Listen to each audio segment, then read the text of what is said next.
سلام على ساكن الكربلاء، سلام على زينة المرتضى، سلام عليك اضطراب الهدى، حسين يا حسين.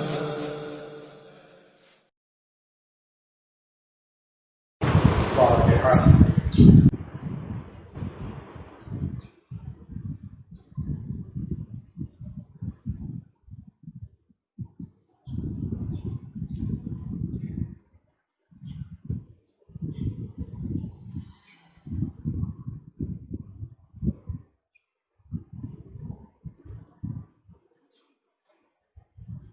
لا حول ولا قوة إلا بالله العلي العظيم.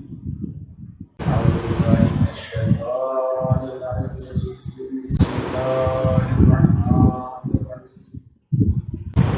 الحمد لله الذي هدانا لهذا وما كنا لنهتدي لولا أن هدانا الله. لقد جاءت رسل ربنا بالحق، النبي المبشر والرسول المصدق، وياسين بالقاسم والصلاة على آل الطيبين الطاهرين المعصومين المظلومين ويومنا هذا إلى قيام يوم الدين. أما بعد فقد قال الله تعالى في كتابه المبين وهو أصدق الشاهدين وقوله الحق. بسم الله الرحمن الرحيم. ومن يبتغي غير الإسلام دينا فلن يقبل منه وهو في الآخرة من الخاسرين. صلى الله عليه وسلم. خداوند عالم قرآن مجید میں یہ اعلان کر رہا ہے کہ ومن یبتغی غیر الاسلام دینا فلن یقبل منہ. دیکھو، اسلام کے علاوہ اگر کوئی اور مذہب اور دین لے کر کے کوئی آئے گا تو اس سے وہ مذہب اور وہ دین قبول نہیں کیا جائے گا، اور ایسا شخص آخرت میں گھاٹا اٹھانے والوں میں سے ہوگا. یہ ہماری دنیا جس میں ہم زندگی گزار رہے ہیں، ہمارا اصول اور ہمارا طریقہ یہ ہے کہ ہم ہر وہ کام کرنے کی کوشش کرتے ہیں جس میں ہمیں فائدہ پہنچے، اور ہم ہر اس کام سے اپنے آپ کو بچانے کی کوشش کرتے ہیں کہ جس میں کسی قسم کا کوئی نقصان ہو. خداوند عالم نے بھی اسی انسانی فطرت کے تقاضے کے اعتبار سے انسانوں کو متوجہ کیا ہے کہ اگر انسان دنیاوی فائدے کے لیے تمام امور انجام دیتا ہے تو چونکہ آخرت میں اسے قدم رکھنا ہی ہے، لہٰذا خدا نے پہلے ہی متوجہ کر دیا کہ آخرت میں فائدہ جب ہی ملے گا جب انسان اس دین کو لے کر کے جائے گا کہ وہ دین خدا کو پسند ہے، اور وہ دین سوائے اسلام کے کوئی اور دین نہیں ہے. وہ مذہب سوائے اسلام مذہب کے اور کوئی مذہب نہیں ہے جس کو خدا نے پسند فرمایا ہے. ایک چیز جو بالکل سب کے سامنے واضح ہے وہ یہ کہ پوری دنیا میں آپ کو بہت سے افراد ایسے مل جائیں گے کہ جو خدا پر ایمان نہیں رکھتے، جو خدا کی وحدانیت کے قائل نہیں، جو خدا کو مانتے ہی نہیں ہیں. لیکن ایک ایسی شے ہے کہ جس کا نام ہے موت. موت کو خدا کو نہ ماننے والے بھی موت کو ضرور مانتے ہیں، یعنی خدا پر ایمان نہ ہو، خالق موت پر ایمان نہ ہو، لیکن موت پر ایمان ضرور ہے. یعنی یہ طے شدہ بات ہے کہ انسان کو مرنا ہے. اب یہ اپنے اپنے عقیدے اور اپنی اپنی فکر کی بات ہے کہ انسان مرنے کے بعد فنا کے گھاٹ اترتا ہے یا بقا کی منزلوں کی طرف قدم بڑھاتا ہے. جو فنا کے لیے تصورات رکھتے ہیں ظاہر ہے ان کے لیے زندگی کوئی حیثیت نہیں ہے، لیکن جو بقا کا تصور رکھتے ہیں اسی بقا کے ساتھ فائدے اور نقصان کا تصور پایا جاتا ہے کہ جب ہمیں اس دنیا سے جانے کے بعد ہمیں بقا ملنے والی ہے تو وہ ہمیں بقا فائدے والی بقا چاہیے یا نقصان والی بقا چاہیے. تو میں سمجھتا ہوں کہ ہر صاحب عقل اور ہر صاحب فکر یہی چاہتا ہے کہ اس کو زیادہ سے زیادہ فائدہ پہنچے. بھائی یہ ساری زندگی جو ہم کوششیں کرتے ہیں اور محنتیں کرتے ہیں اور یہ تعلیم حاصل کرتے ہیں اور اس کے بعد یہ محنتیں کر کے زیادہ سے زیادہ پیسے کمانے کی کوشش کرتے ہیں، کس لیے؟ یہ اس لیے تاکہ ہمیں ہمارا مستقبل تابناک ہو جائے، تاکہ ہمارا فیوچر برائٹ ہو جائے، آنے والا دن ہمارے لیے بہتر سے بہتر ہوتا چلا جائے۔ جب ہم دنیا کی معمولی زندگی کے لیے، بہت ہی مختصر سی زندگی کے لیے یہ ساری قد و کاوشیں کرتے ہیں، تو جو بقا ملنے والی ہے اس بقا کی، اس حیات میں کو جو ملنے والی ہے بقا کی صورت میں، آیا ہم اس کے انہیں اپنے لیے فائدہ چاہتے ہیں، نقصان چاہتے ہیں، یہ ہمیں خود فیصلہ کرنا پڑے گا۔ تو میں سمجھتا ہوں کہ ہر صاحب بصیرت وہ یہ کہتا ہوا نظر آئے گا کہ ہم اپنے لیے فنا نہیں چاہتے، بقا چاہتے ہیں، اور بقا بھی ایسی بقا چاہتے ہیں کہ جس میں ہمارے لیے فائدہ ہی فائدہ ہو۔ اور خداوند عالم نے اس کا طریقہ یہ بتا دیا ہے کہ جو فائدہ کو چاہتا ہے، خسارے سے بچنا چاہتا ہے، اس کے لیے صرف ایک ہی راستہ ہے، اور وہ راستہ یہ ہے کہ وہ مذہب لے کر کے آئے، وہ دین لے کر کے آئے کہ جو خدا کو پسند ہے، اور وہ مذہب اور وہ دین بس دین اسلام ہے کہ جس کو خدا پسند کرنے والا ہے۔ اب دین اسلام کی جہاں تک بات ہے تو اسلام وہ مذہب ہے کہ جس میں سلامتی کا پیغام دیا جاتا ہے، اسلام وہ مذہب ہے جہاں پر امن کا پیغام دیا جاتا ہے۔ اسلام کسی کے سامنے کبر کے ساتھ کھڑے ہونے کا نام نہیں ہے، بلکہ خدا کے سامنے سرنڈر کر دینے کا نام ہے۔ ہمارے پاس دونوں تصویریں موجود ہیں، ایک وہ کہ جو اپنے آپ کو خدا کے سامنے سرنڈر کر رہا ہے، ایک وہ جو خدا کے سامنے اکڑ کر کھڑا ہو گیا، جس نے سرنڈر کر کے اپنی پیشانی کو سجدے خالص میں رکھ دیا، اس کا عالم یہ کہ وہ مسجود ملائکہ ہو گیا، اور جو اکڑ کر کھڑا ہو گیا وہ مردود ہو گیا اور مردود بارگاہ الہی ہو گیا، اور اس انداز سے کہ آج بھی اسے شیطان رجیم کے لقب سے یاد کیا جاتا ہے۔ دونوں کردار موجود ہے۔ جناب آدم نے اپنی تخلیق کے فوراً بعد اپنے معبود کا سجدہ کر کے بتلایا کہ معبود تو وہ ہے کہ جس نے تم نے ہمیں پیدا کیا ہے، اور سجدہ حکم خالق یہ تھا کہ جیسے ہی آدم کے پتلے میں روح داخل کی جائے فوراً سارے کے سارے فرشتے سجدے میں چلے جائیں، تو بس جن فرشتوں نے سجدہ کر لیا وہ فرشتے رہ گئے، لیکن انہی فرشتوں کی صف میں ایک ایسا تھا جو اکڑ کر کے کھڑا ہو گیا اور وہ یہ کہتا ہے کہ نہیں میں تو سجدہ نہیں کرتا، تو بس اس لیے سجدہ نہیں کرتا کیونکہ میں اس سے افضل ہوں، مجھے تو نے آگ سے پیدا کیا ہے اور انہیں مٹی سے پیدا کیا ہے، لہٰذا میں سجدہ نہیں کرتا۔ بس عزیزو، جو حکم خدا کے سامنے اپنی دلیلوں کو لاتا ہے، اپنی عقل کی روشنی میں فیصلہ کرتا ہے، وہ یقیناً گھاٹا اٹھانے والوں میں رہتا ہے، اور جو حکم خدا کے سامنے سرنڈر کرتا ہوا نظر آتا ہے، اپنی پیشانی کو خدا کی بارگاہ میں جھکاتا ہوا نظر آتا ہے، یقیناً وہ دنیا میں بھی کامیاب ہوتا ہے اور آخرت میں بھی کامیاب ہوتا ہے۔ اب آپ دیکھیں، جب اسلام ہمیں یہ پیغام دیتا ہے، اسلام کی طرف سے یہی پیغام ہے کہ ہم سلامتی چاہتے ہیں، ہم امن چاہتے ہیں، اس کا مطلب یہ ہے کہ اب ہمارے ذات سے اگر کسی کو نقصان پہنچ رہا ہے تو یقیناً ہم کہیں نہ کہیں اسلامی جو تعلیمات ہیں ان سے دور ہوتے ہوئے چلے جا رہے ہیں۔ لیکن اگر ہم ہماری ذات سے کسی کو فائدہ پہنچ رہا ہے اور ہم فائدہ پہنچانے کی کوشش کر رہے ہیں تو یقیناً ہم اسلامی تعلیمات پر عمل کرتے ہوئے نظر آ رہے ہیں۔ ہمارے سامنے انبیاء کرام علیہ السلام کی سیرتیں بھی موجود ہیں اور ائمہ معصومین علیہ السلام کی سیرت اور کردار موجود ہے کہ جنہوں نے تعلیم ہی یہ دی ہے کہ سرنڈر کرنا ہے خدا کے سامنے، اپنے آپ کو اس کی بارگاہ میں اس انداز سے پیش کر دینا ہے کہ حکم خالق اگر آ گیا ہے تو بس اپنی پیشانی کو خم کر دینا ہے، اور اس انداز سے خم کر دینا ہے کہ بس اس کے آگے اپنی دلیل نہیں لانی ہے، بلکہ خدا نے حکم دیا ہے لہٰذا آپ عمل کرتے ہوئے نظر آئیں۔ اب ظاہر سی بات ہے کہ خدا نے جو حکم دیا ہے، مثلاً صبح کی نماز آپ کو پڑھنا ہے، 2 رکعت پڑھنی ہے، ظہر کی نماز 4 رکعت پڑھنی ہے، عصر کی 4 رکعت پڑھنی ہے، مغرب کی 3 رکعت اور عشاء کی 4 رکعت نماز پڑھنی ہے۔ اب کسی کا دل یہ چاہے کہ نہیں آج ہم 2 رکعت صبح کے بجائے 4 رکعت پڑھ لیں، یا ظہر کی 4 رکعت کے بجائے 8 رکعت پڑھ لیں،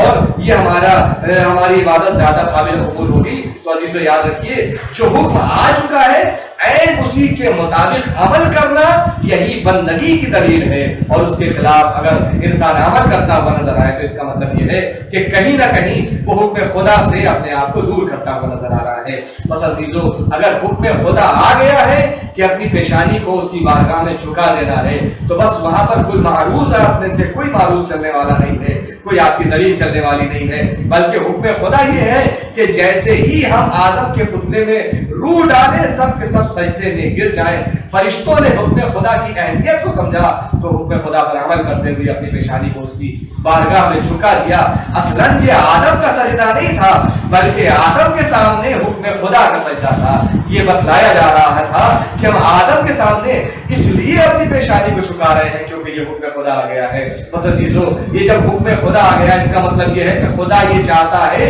کہ صرف اس کو نہ مانا جائے بلکہ اس کو بھی مانا جائے، اور جسے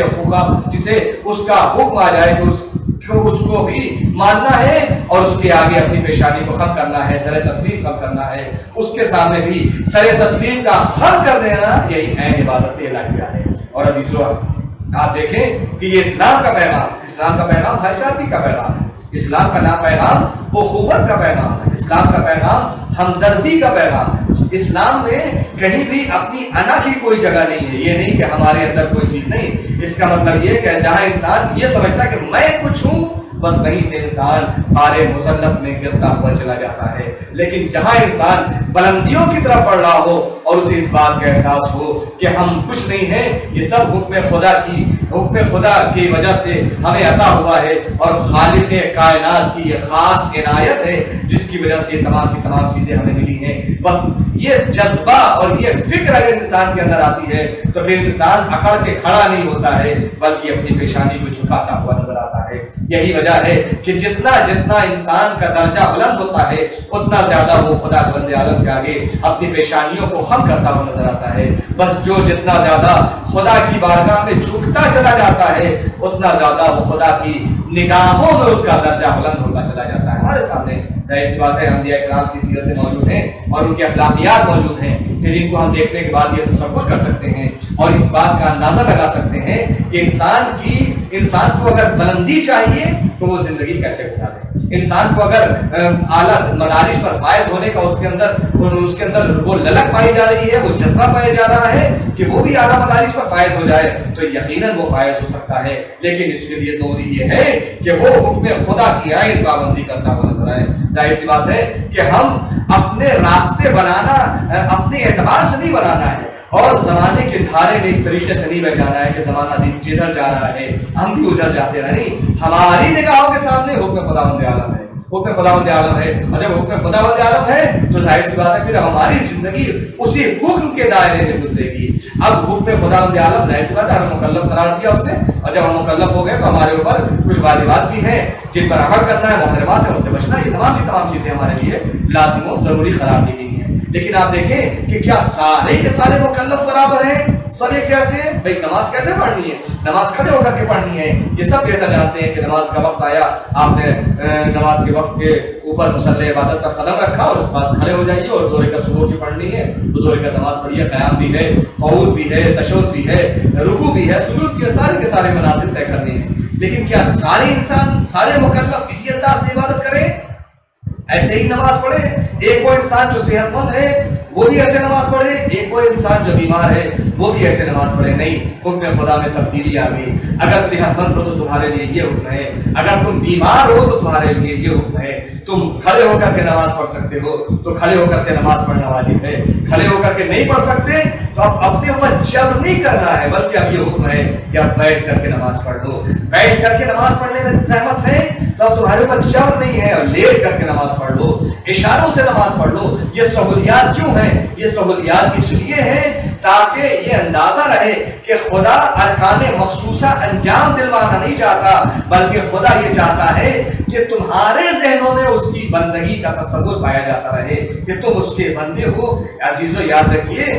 یہ عبادتیں جتنی ہیں یہ انسان کے اندر بندگی کا جذبہ پیدا کرتی ہیں اور یہ بتاتے ہیں کہ ہم تیرے حکم کے عین پابند ہیں اور اس لیے عبادت کر رہے تھے۔ رمضان آیا، رمضان میں سارے لوگوں نے روزہ رکھا، لیکن ایک انسان بیمار ہو جاتا ہے اور جیسے بیمار ہوتا ہے وہ ایک طبیب کے پاس جاتا ہے، ایک ڈاکٹر کے پاس جاتا ہے، اور ایسا ڈاکٹر ہے کہ جو ظاہری طور پر مسلمان بھی نہیں ہے اور وہ ڈاکٹر یہ اسے نسخہ تجویز کرتا ہے دوا لکھنے کے بعد کہ دیکھیے آپ کے لیے روزہ رکھنا مناسب نہیں ہے، آپ روزہ نہ رکھیے ورنہ آپ کے مرض میں اضافہ ہوگا۔ اب آپ دیکھیں وہ ڈاکٹر جو مشورہ یہ دے رہا ہے وہ مسلمان بھی نہیں ہے، وہ دائرہ اسلام میں شامل بھی نہیں ہے، لیکن اس کے باوجود اس کا یہ مشورہ جو اس نے دیا ہے اس پر عمل کرنا آپ کے لیے واجب ہو گیا۔ روزہ واجب تھا لیکن اب آپ روزہ ترک کر دیجیے، اب روزہ آپ نہیں رکھ سکتے، اب آپ روزہ ترک کر کے اس ڈاکٹر کے مشورے پر عمل کریں گے، اور عین مشورے پر عمل کرتے ہوئے اب آپ کو روزہ ترک کر دینا ہے۔ عام حالات میں انسان اگر روزہ چھوڑ دے تو کیا روزے کا حکم ہے؟ کہ ایک روزہ اگر صحت مند انسان بغیر کسی دوسرے شریک کے اگر چھوڑ دیتا ہے تو ظاہر سی بات ہے کہ ایک روزے کے بدلے میں اسے 60 روزے رکھنے ہیں۔ لیکن وہی انسان اگر خدا نخواستہ بیمار ہو جائے تو اب کیا ہے کہ اب اس کے اوپر روزہ رکھنا حرام ہے، روزہ نہیں رکھ سکتا وہ۔ اب وہ انسان روزے کو ترک کرے گا، اور اس میں اس روزے کو ترک کرنے کے بعد ڈاکٹر کے بتلائے ہوئے نسخے کے اعتبار سے تمام کے تمام اپنے افعال مرتب کرے گا اور تمام کے تمام دن گزارے گا عزیزو۔ اور اس کے بعد جب صحت مند ہو جائے تو پھر اب ایک روزے کے بدلے میں صرف ایک روزہ۔ اب آپ سوچیں خدا اگر صرف عبادت طلب کرنا چاہتا تو ظاہر سی بات ہے اس کے لیے کوئی مشکل نہیں تھی، وہ بھی دیتا تم صحت مند رہو یا بیمار ہو تمہیں عبادت کرنی، لیکن نہیں، خدا نے انسانوں کی صحت کو مقدم جانتے ہوئے یہ کہا عبادت تو کرنا ہے، لیکن ہم چاہتے ہیں کہ صحت مند انسان رہے تب عبادت اس انداز سے کرے، اور اگر خدا نخواستہ بیمار ہو جائے تو اس کے لیے تخفیف کر دی گئی۔ اس کا مطلب یہ ہے کہ تخفیف کی گنجائش پائی جا رہی ہے، حکم خدا سے، خدا کی جانب سے ہمارے لیے تخفیف ہے کہ ہم اپنی عبادتوں کو مختصر کر دیں، اپنی عبادتوں میں کچھ ارکان جو ہیں جن کی چھوٹ دی گئی ہے اس کو ہم ترک کر سکتے ہیں۔ لیکن اب جب یہ چیز ہمارے پیش نظر ہے اس کا مطلب یہ کہ خدا نے ہماری صحت کو مقدم کیا ہے۔ اب آج کے اس دور میں اور زمانے کے حالات میں جہاں پوری دنیا ایک وائرس کی وجہ سے پریشان ہے، اجتماعات سے روک دیا گیا ہے، یکجا ہونے سے روک دیا گیا ہے، چند پابندیاں لگا دی گئی ہیں، ظاہر سی بات ہے ہمارے لیے مراجع کرام کی طرف سے بھی یہ فتاوے آ چکے ہیں کہ آپ کو ان تمام کی تمام گائیڈ لائنز کے اوپر عمل کرنا ہے جو اطباء کی طرف سے جاری کیے گئے ہیں۔ اب ہم ان تمام کی تمام گائیڈ لائنز پر عمل کرتے ہوئے ظاہر سی بات ہے اگر عزاداری کو انجام دے رہے ہیں تو عین عبادت کہلائے گی، لیکن اگر کوئی انسان ضد پر ہو جائے، عبادت میں ضد کا کوئی جگہ نہیں ہے۔ عبادت میں عبادت اپنے سر تسلیم کو خم کر دینے کا نام ہے، حکم کے آگے سر تسلیم خم کر دینے کا نام ہے۔ جب سر تسلیم خم کر دینے کا نام ہے تو پھر وہاں پر کوئی ضد نہیں ہے، جو حکم آ گیا ہے اس پر عمل کرنا ضروری ہے۔ اب ہم عبادت کریں گے اجتماعات سے، بھلے ہی ہم دور ہوں، لیکن یہ ضرور ہے کہ ہمیں ذکر امام حسین سے نہیں روکا جا سکتا۔ اگر ہم آج ہمارے عزا خانوں میں وہ اجتماعات نہیں ہے تو اس کا بدل موجود ہے، اور اس کا بدل یہ ہے کہ آج ہر گھر عزا خانہ بنا ہوا ہے، ہر گھر میں ذکر امام حسین ہو رہا ہے۔ اور کیوں نہ ہو، اس لیے کہ اس ذکر کو باقی رکھنا، اس ذکر کو جاری و ساری رکھنا ہے، اس کی ذمہ داری ہماری اور آپ کی نہیں ہے، یہ ذمہ داری تو خدا بند عالم کی۔ اس لیے خدا نے خود یہ فرمایا کہ تم میرا ذکر کرو میں تمہارا ذکر کروں گا۔ خدا بند عالم کے اس حکم پر عمل کرتے ہوئے کربلا میں امام حسین علیہ السلام نے اور اصحاب امام حسین علیہ السلام نے وہ عظیم قربانیوں کا نذرانہ پیش کیا ہے کہ جس کی نظیر کائنات میں نہیں ملتی ہے۔ حکم خدا کے عین مطابق اپنی زندگی گزاری، ایسی زندگی کہ جہاں پر عبادتوں کے علاوہ کوئی چیز میسر نہیں ہوتی، نظر نہیں آتی، ساری کی ساری زندگی عبادتوں میں گزر رہی ہے۔ تو حکم خدا پر عمل کرتے ہوئے اور نام خدا کو باقی رکھنے کے لیے امام حسین علیہ السلام اور ان کے اصحاب نے اپنے آپ کو قربان کر دیا، یا یوں کہوں کہ آخری لمحے تک ذکر خدا کرتے رہے۔ تو جب آخری لمحے تک کربلا میں شہید ہونے والے افراد حکم خدا کے عین مطابق ذکر خدا کرتے رہے، تو اب یہ خدا کی ذمہ داری ہے کہ جب تک یہ دنیا باقی رہے کربلا والوں کا بھی تذکرہ ہوتا رہے۔ یہی وجہ ہے کہ آج آپ دیکھیے سارے کے سارے سوشل میڈیا کے ذریعے سے اور چینلز کے ذریعے سے اور مختلف ذرائع سے ذکر امام حسین ہو رہا ہے، یہ پیغامات نشر کیے جا رہے ہیں، اس لیے کہ امام حسین علیہ السلام نے نہ صرف یہ کہ دین بچایا، نہ صرف یہ کہ اسلام بچایا، نہ صرف یہ کہ شریعت بچائی ہے، بلکہ انسانیت کی حفاظت کی ہے، انسانیت کو محفوظ کر دیا ہے، کیونکہ یزید وقت کھلا ہوا انسانیت کا دشمن تھا، اور امام حسین علیہ السلام تحفظ انسانیت کے لیے سرزمین کربلا پر وارد ہوئے تھے، اور اس کے بعد آپ نے ایسا نذرانہ پیش کیا، اپنی قربانیوں کا نذرانہ پیش کیا ہے کہ جس کی تاریخ دنیا دیکھ رہی ہے اور پوری کائنات میں جس کی یاد منائی جا رہی ہے۔ ہاں عزیزو، آپ سوچیں کہ بڑی عظیم قربانی ہے، یہ وہ ذکر ہے کہ جس کو باقی رکھنے کی ذمہ داری خدا کی ہے، اور کیوں نہ ہو اس لیے کہ یہ وہ ذکر بھی ہے کہ جو ذکر ہمارے انبیاء کرام کو پسند ہے۔ شہزادی جناب فاطمہ الزہرا سلام اللہ علیہا کو وہ ذکر پسند ہے، یہ وہ تذکرہ ہے کہ جس ذکر کی خاصیت ہی یہ ہے کہ ادھر فرش رشتہ ہے جہاں سامعین میں دیگر افراد ہوتے ہیں، انبیاء کا بھی ہجوم ہوتا ہے، ملائکہ بھی تشریف لاتے ہیں، ائمہ معصومین بھی تشریف لاتے ہیں، اور انہی کے درمیان وہ دکھیاری ماں بھی آتی ہے کہ جس کا لال سرزمین کربلا پر اپنے کنبے کے ساتھ راہ خدا میں قربان ہو گیا۔ ہاں عزیزو، آج کی تاریخ بڑی قیامت کی تاریخ ہے۔ آج کی تاریخ 2 محرم ہے، وہ 2 محرم کہ جس 2 محرم کو وہ قافلہ جو 28 رجب کو سرزمین مدینہ سے چلا تھا مکے ہوتے ہوئے، آج 2 محرم کو سرزمین کربلا پر وارد ہو گیا۔ وہ کربلا کہ جو وعدہ گاہ ہے امام حسین علیہ السلام کی، جب یہ قافلہ سرزمین کربلا پر پہنچا تو ایک مرتبہ امام حسین کے رہبار نے آگے بڑھنے سے منع کر دیا۔ روایات میں ملتا ہے کہ آپ نے مسلسل پے در پے 7 گھوڑے بدلے،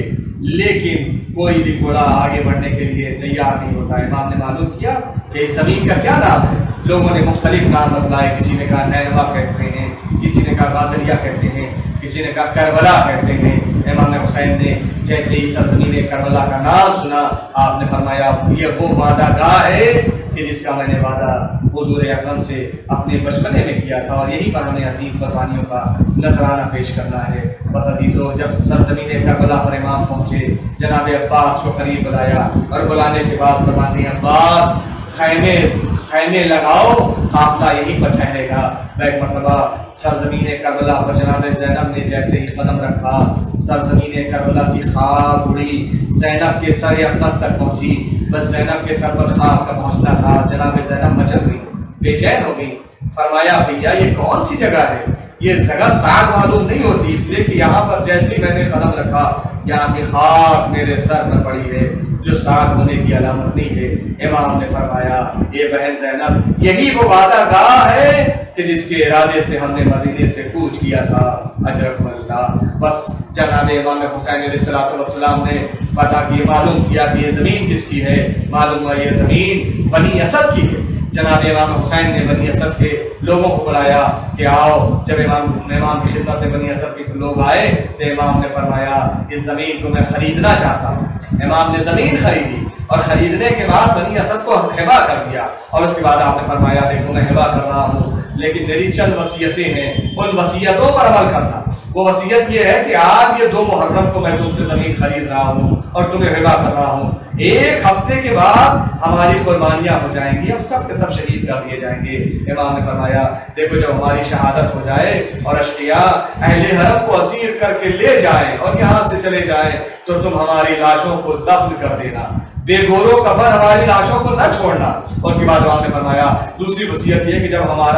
ہماری قبر کا نشان پوچھتے ہوئے کوئی زائر آئے تو اسے ہماری قبر کا نشان بتا دینا۔ پھر امام نے فرمایا سنو، اور جب کوئی ہمارا زائر آئے تو اسے کم سے کم 3 دنوں تک مہمان رکھنا، اجرکم اللہ، 3 دنوں تک مہمان رکھنا۔ بس یہ امام حسین کی وصیتیں سننے کے بعد جب وصیتیں سن کر کے بنی اسد کے مرد جانے لگے تو ایک مرتبہ امام نے کہا اے بنی اسد والو جا تو رہے ہو، ذرا اپنی خواتین کو بھیج دینا۔ لیجیے خواتین آئیں۔ امام نے فرمایا دیکھو میں نے تمہارے مردوں سے وصیتیں کر دی ہیں، لیکن اگر تمہارے مرد کسی وجہ سے نہ آ سکے، اشقیاء کے خوف سے یا کسی اور بزرگ کی وجہ سے، تو تم رات کی تاریکی میں آنا اور ہماری میتوں کو دفن کر دینا، اجرکم اللہ۔ جب عورتیں جانے لگی تو ایک مرتبہ آپ نے فرمایا اے خواتین جا تو رہی ہو، اپنے چھوٹے چھوٹے بچوں کو بھیج دینا۔ لیجیے چھوٹے چھوٹے بچے آئے، اور چھوٹے چھوٹے بچوں کا آنا تھا۔ امام نے بچوں سے وصیت کی۔ آپ فرماتے ہیں دیکھو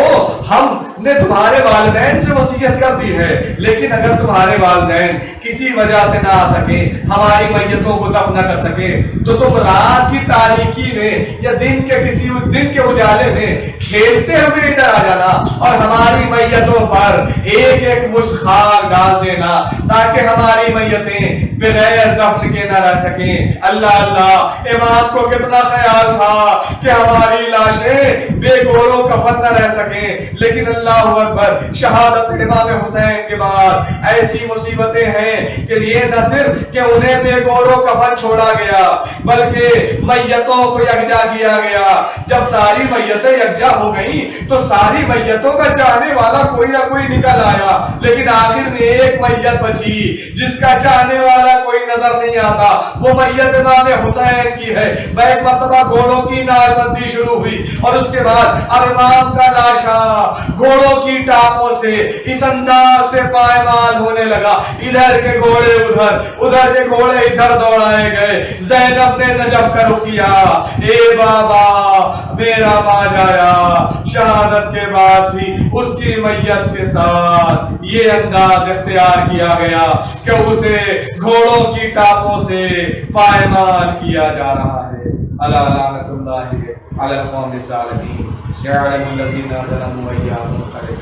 ينقلبون إنا لله وإنا إليه راجعون. رزقا بقضائه وتسليما حسين حسين يا حسين مولا حسين حسين